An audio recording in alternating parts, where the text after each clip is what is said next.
Mtazamaji, karibu katika makala hii maalum inayoangazia namna boti za utafutaji na uokozi zilivyoleta mabadiliko katika maisha ya wakazi wanaoishi katika visiwa vilivyomo ndani ya Ziwa Victoria.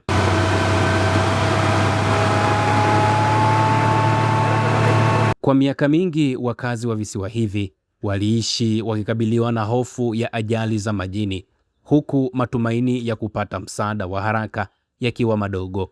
Leo hali hiyo inaanza kubadilika baada ya uwepo wa boti za kisasa za utafutaji na uokozi zinazotajwa kuimarisha usalama wa wavuvi, wafanyabiashara na wasafiri wanaotegemea ziwa hili kila siku. Ziwa Victoria ni chanzo cha maisha kwa maelfu ya Watanzania, ambapo kila alfajiri mamia ya wavuvi hulivuka wakitafuta riziki.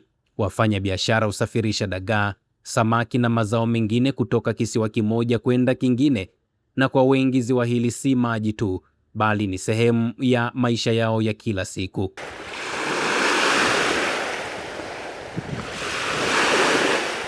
Lakini nyuma ya uzuri wake, limekuwa pia likibeba simulizi za majonzi. Ajali za majini zimewahi kugharimu maisha ya watu, kuharibu mali na kuacha familia nyingi zikiwa katika maumivu makubwa. Uokozi ni mgumu sana. Ajali zinapotokea hakuna msaada wowote. Kulikuwa kuna kipindi tulikuwa tunashindwa kuwapata ndugu zetu na jamaa zetu walikuwa wakipotelea ziwani. Lakini kwa hichi alichokifanya Mama Samia, Rais wa Jamhuri ya Muungano wa Tanzania, ni jambo la kushukuru na ni jambo la kumsifu kwa kiwango cha hali ya juu. Taswira hiyo inaanza kubadilika baada ya serikali kuleta boti maalum za uokozi na utafutaji, search and rescue, pamoja na boti ya kubeba wagonjwa, hatua inayolenga kuimarisha usalama wa wananchi wanaotegemea Ziwa Victoria kwa maisha yao. Leo tunaondoka Mwanza Kusini kwa kutumia boti ya uokozi na utafutaji ya SAL. Mwanza Port Control, MV Sawani calling over. Nimeondoka bandari ya Mwanza South majira ya saa 2 kamili asubuhi, uelekeo na Nsio, matarajio ya kufika saa 3 kamili.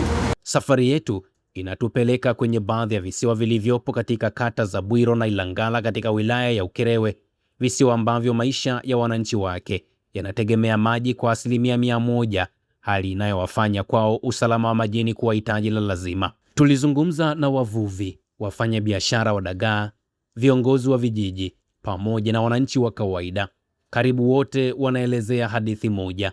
Kabla ya ujio wa boti hizi, kila safari ndani ya ziwa ilikuwa na hofu. Pale zamani hakukuwa na msaada, maana vifo vilikuwa vinatokea kwa sababu zamani walikuwa ukizama ilikuwa kwamba labda mtu akukutilize, hususani au mvuvi wa mgonzo au mvuvi wa mitego za majoro, labda kukute tu ndipo akuokoe, lakini hakukuwa na uwezekano wowote. Cha msingi hapo, Mungu asipokujalia wewe ni kwenda na maji, kwa sababu utakuta huko juu hakuna msaada wowote. Lakini sasa hivi hizi boti zilivyokuja, ukipata taarifa ndani nusu saa utakuwa umeokolewa. Tunafurahi kabisa kwamba tumepata chombo cha kwa kinasaidia wavuvi wetu, manake ajali zinatokea sana, uokozi inakuwa ni shida. Kwa hiyo kwa kutumia boti za mbao unakuta watu wameshapoteza maisha, lakini kwa sababu tumepata hii, basi sidhani kwamba kutakuwa tena na tatizo kubwa. Tunaishukuru serikali sana, hatukuwahi kufikiria kwamba kuna siku tutapata kitu cha namna hii. Kwa hiyo tunashukuru sana serikali yetu ya Mama Samia, imetuangalia na sisi wavuvi. Ninashukuru kwa sababu imetukumbuka kutuletea boti mwendokasi kwa ajili ya uokoaji.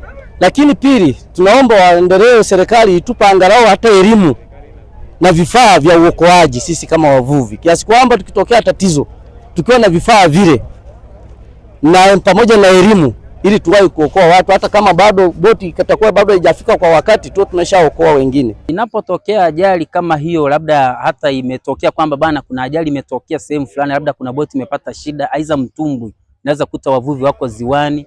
Kwa hiyo kinachofanyika, inabidi kama kuna watu watakuwa mtumbwi huko jirani, inabidi ile mitumbwi ndio itoe msaada. Hususan unaweza ukaenda mitumbwi yote watu wametegeruka hawapo, na imetokea shida kama hiyo. Lakini ikitokea kama kuna sehemu ambayo tunaweza kupiga simu haraka na uokoaji ukaja kwa chapu, inakuwa ni jambo la msingi. na hatukuwahi kutegemea kitu kama hicho. Kwa hiyo kama hii ni neema, tumesema kwamba imetufikia hata sisi kwa kitu kama hiki. Maneno ya wananchi hawa yanapata uzito zaidi baada ya tukio la ajali ya boti ya MV Kalebezo. Baadhi ya wavuvi tuliokutana nao walikuwa miongoni mwa walioshuhudia na kushiriki katika jitihada za kuwaokoa abiria wakati boti hiyo ilipowaka moto na baadaye kuzama ndani ya Ziwa Victoria. Wanasema boti ya SAL iliyopo chini ya usimamizi wa TASAC ilifika kwa haraka na kushiriki katika operesheni ya kuwaokoa waliokuwa hatarini. Majuzi tukio limejitokeza kwenye maeneo yetu huku la kuungua kwa boti iliyokuwepo kitoka Gosba, lakini tunashukuru ilifika hii boti kwa minajili ya uokozi. Kwa hiyo tunaomba wilaya Ukerewe, maeneo ya huku kijiji cha Kamasi, tupewe na sisi boti ili angalau tupate nafasi ya wepesi zaidi pindi linapojitokeza tatizo kama lililojitokeza majuzi. Lakini kwa sasa natumaini kama zitakuwa zinatokea changamoto, natumaini kwa kutumia hizi boti za uokozi tuna uwezo wa kunusurika sisi wavuvi.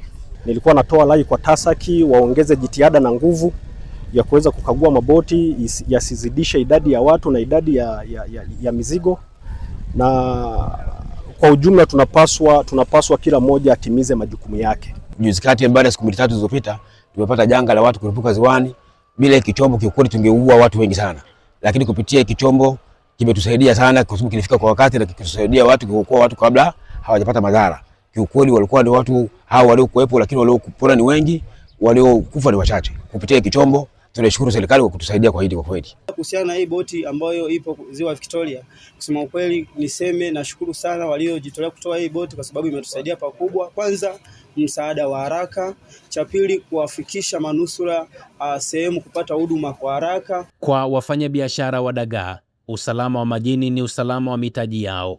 Wanasema zamani ajali ilimaanisha kupoteza kila kitu, lakini sasa wanaamini uwepo wa boti za uokozi unaongeza nafasi ya kuokoa si maisha pekee, bali pia mali zinazotegemewa na familia nyingi. Presha yetu pia sisi kubwa, unapokuwa unasafirisha mzigo alafu ukapata dhoruba njiani ukapotea, kwa sababu dagaa zikiingia kwenye maji zimeingia, watu nao ndio hivyo wanakufa. Yaani pressure ni kubwa, ila kwa jinsi walivyotuletea hili sasa hivi, kiukweli tunaona itakuwa imetusaidia kwamba sasa hata kama kutatokea ajali, uhakika fulani hivi utakuwepo. Hatutakuwa tena tuna ile 100% ya kupoteza, tutakuwa tumepunguza 1% kidogo. Viongozi wa vitongoji na vijiji nao wanaelezea matumaini makubwa walionayo.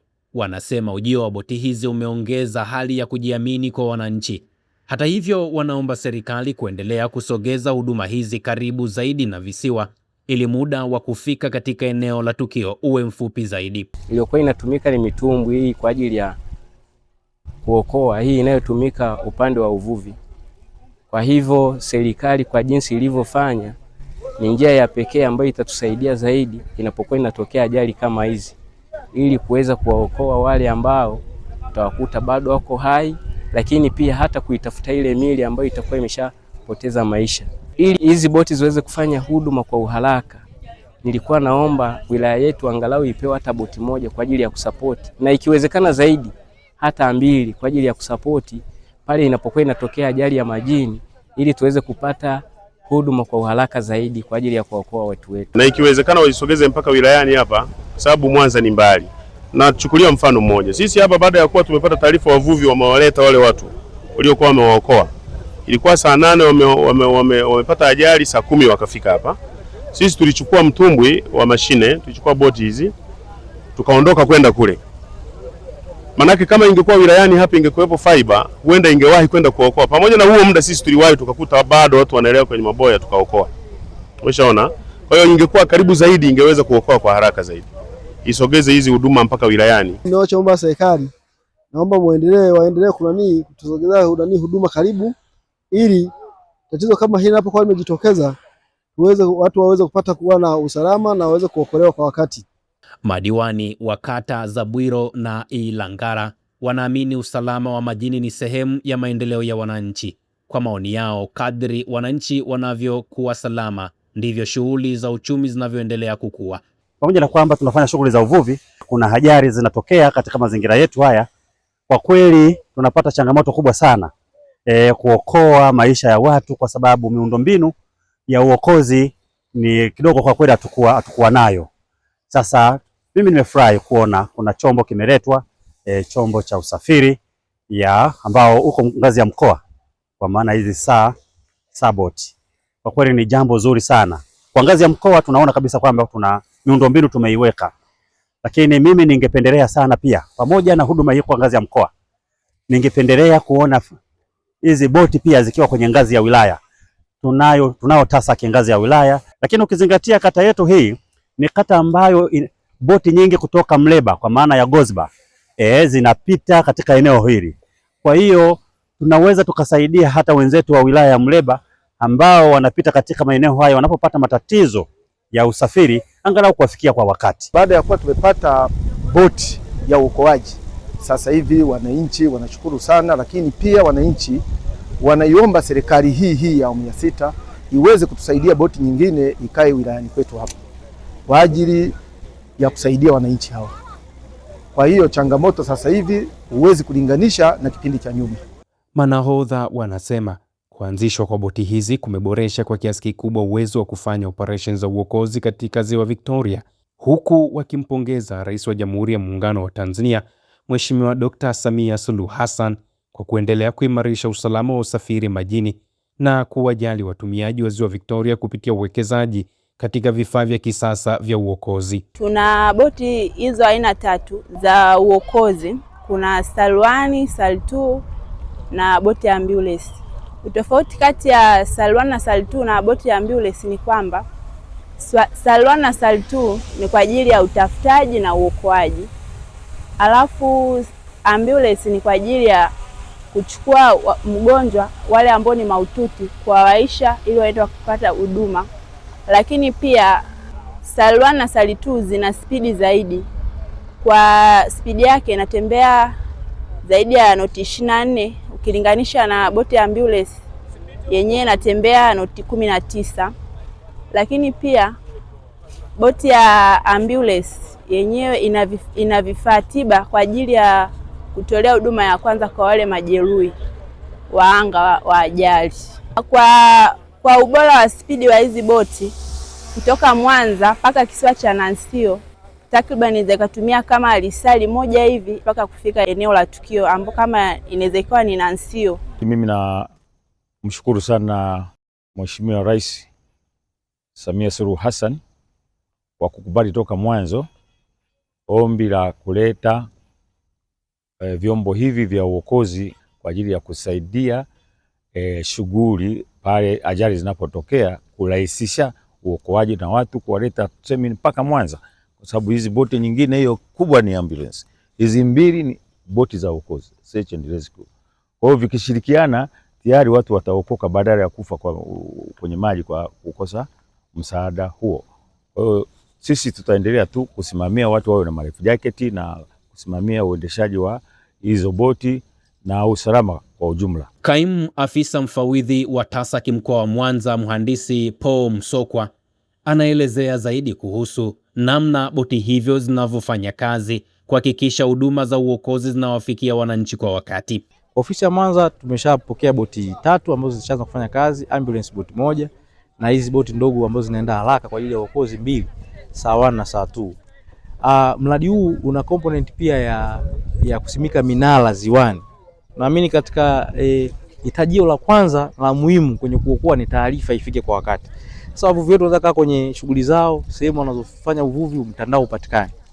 Wanataka wakapata changamoto au mathalan wakaona changamoto ambayo inahatarisha usalama wa wale watu walikuwa kwenye chombo wakati huo. Wakataka kutoa mawasiliano kwenye kituo ama kwa taasisi na husika, wakashindwa kuwapata watu kwa urahisi kwa sababu mtandao hakuna. Watuombei ajali itokee ili tukaokoe. Kwa hiyo boti hizi ukiacha matukio ya kwenda kufanya uokozi, pia zinatekeleza shughuli za TASAC za kudhibiti vyombo vya usafiri majini, ambapo tunavitumia wakati wa kufanya ukaguzi wa kushtukiza kwenye ziwa. Sana sana kipindi cha giza ama mtegeruko, unakuta kuna mwingiliano wa watu kutoka sehemu moja kwenda nyingine. Serikali pia kupitia mradi huo imejenga vituo 4 vya utafutaji na uokozi. Kimoja kikiwa cha kikanda kikubwa kimejengwa pale Ilemela jijini Mwanza. Ukiacha kituo hicho kimoja cha kikanda, tuna vituo vingine 3. Vituo hivi 3 ni vituo vidogo vya uratibu wa utafutaji na uokozi, ambacho kimoja kimejengwa na Nsio Ukerewe, kingine kimejengwa Musoma na kingine kimejengwa Kanyala. Kwa hiyo utagundua serikali ina dhamira ya dhati sana kuhakikisha haitaki kusikia madhara au vifo vinavyotokana na ajali za majini. Kwa upande wake, mkuu wa wilaya ya Ukerewe Comrade Christopher Ngubiagai anasema ujio wa boti hizo umefika kwa wakati sahihi.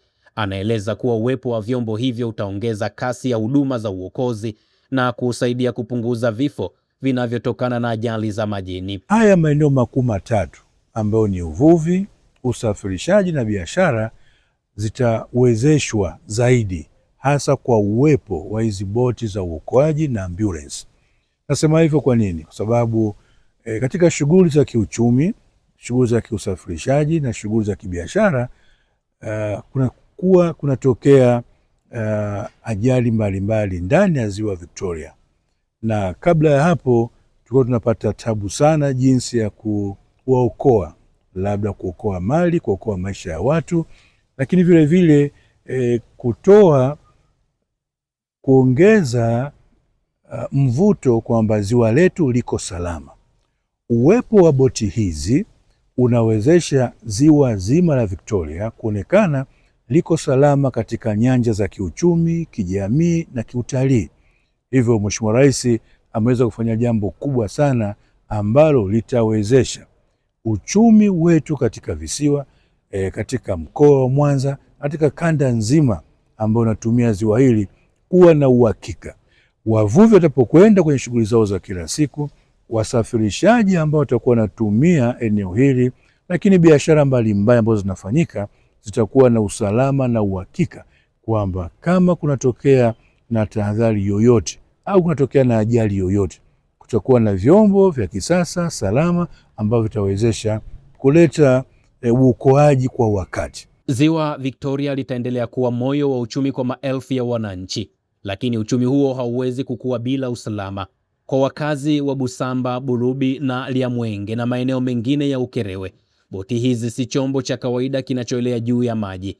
Ni tumaini la kuishi, ni uhakika wa kupata msaada, na ni ishara kwamba kila maisha ya Mtanzania yana thamani. Kutoka visiwani Ukerewe ndani ya Ziwa Victoria, mimi ni Alex Guido Mvinge kwa niaba ya timu nzima iliyoshiriki katika kuandaa makala hii. Usisahau kusubscribe, like na kubonyeza alama ya kengele. Asante.